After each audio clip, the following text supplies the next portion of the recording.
So thank you so much for the invite. It's great to be here and very intrigued on listening about financial wellness and to be part of this panel together with my other colleagues.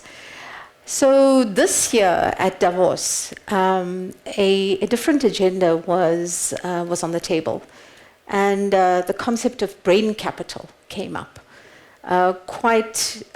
focused quite a lot.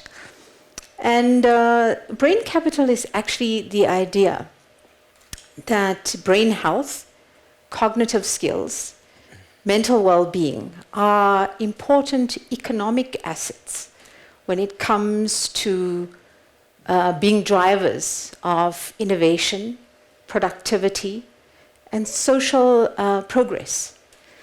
Together with neurological health, creativity, educational and emotional health or emotional intelligence.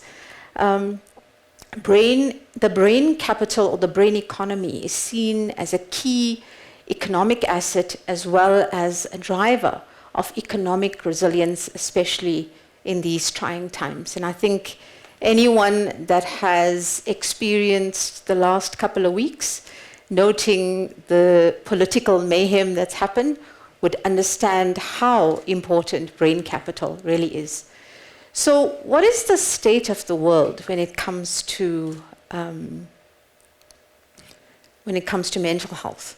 So this was a study that was done last year, the mental health study done by a company called Sapien Labs. It was actually looking at the internet-enabled world, and it had about 500,000 responses across 13 different languages. So it's considered to be quite a robust indicator of where the world is, what is the global temperature check when it comes to mental health. And you can see from this that 38% of people in that survey or that sample size are succeeding or thriving, 27% distressed or struggling, and the average score across a score of 300 was about 65. So what does it say about where the brain capital of the world is driving economic resilience? And actually I didn't put the next slide up. I had it hidden and then I deleted it because where does South Africa fall in this temperature check? And believe it or not, it's second last on this particular study.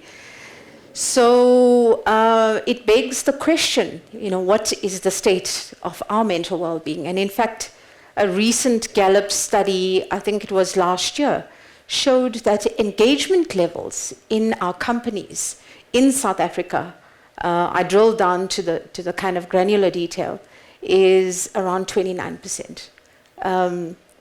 29% of employees in your organizations are what they call thriving or engaged, meaning they are fully productive. The other 59% are either doing the bare minimum, so-called presenteeism, and the cost of presenteeism ranks in the billions of rands, let alone the global economies. And 11% are completely disengaged, meaning they are just there. So scary statistics when it looks at how mental well-being relates to economic value and to the impact of productivity within corporates.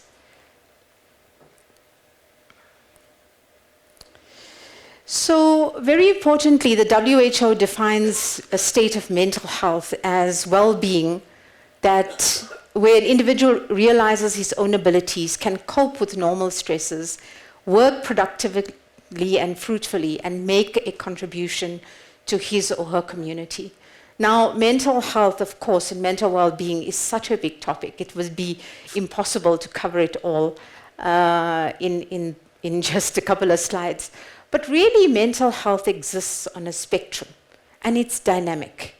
So on one particular time, depending on the context that you're in, you could be in any one of these different shades of, or the spectrum of this rainbow. So the question for you really is, as you sit here, where are you on the spectrum? Where do you feel you are at this moment? What has changed to cause you to move to one or the other shades? And importantly, mental health and mental well-being are not the same as mental illness.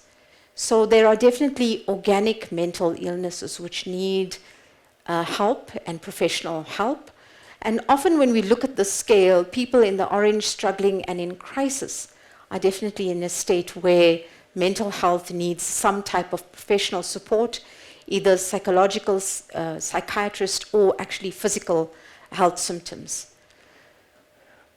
So this is one of the slides that are often a favorite in some of my workshops, and really talks about the progression of stress. So for any of you that has been stressed, and I don't think there's one person here that hasn't, I would think. So when we look at stress, we actually have a spectrum of stress itself, and you can see that it actually mirrors the previous slide, which talks about mental health, the mental health spectrum. So at the beginning of stress, we are actually activated. We feel engaged, empowered. We feel like we are able to cope with what's out there. And this is the kind of green shading that you see there. At the peak of this graph, you see the point of the graph is where optimal arousal or optimal performance, and in the words of the flow psychologists, called a state of flow. So this is where our resources and our challenge meet each other. And as we progress with prolonged stress over a period of time, stress actually affects our bodies, our minds, and all aspects related to human experience.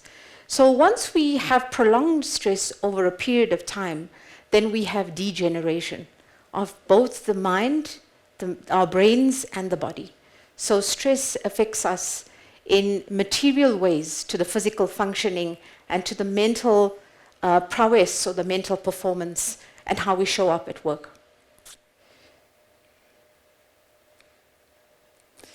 So the definitions of well-being are so expansive. In fact, scholars cannot even agree if there's a dash between the well and the being. That's how, that is how kind of crazy the definitions are. But, you know, I've been researching this on my own for many years, and I like this definition, especially when it comes to bringing well-being out in corporate settings. Because when we look at it from a kind of more clinical perspective, it's really about the balance of resources versus challenge. And the resources are psychological, social, physical resources like sleep, diet, exercise, which I'm sure Dr. Jedd is going to talk about as well.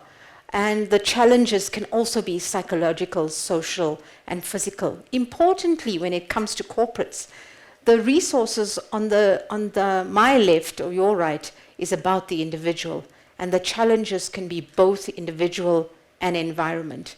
In fact, when we look at the definition of burnout, burnout is actually a contextual definition. It is based on prolonged workplace stress that's not managed over a prolonged period of time. Yet what do corporates do? They target resources at the individual, when burnout is actually a systemic issue and actually called the canary in the coal mine of an organization's health.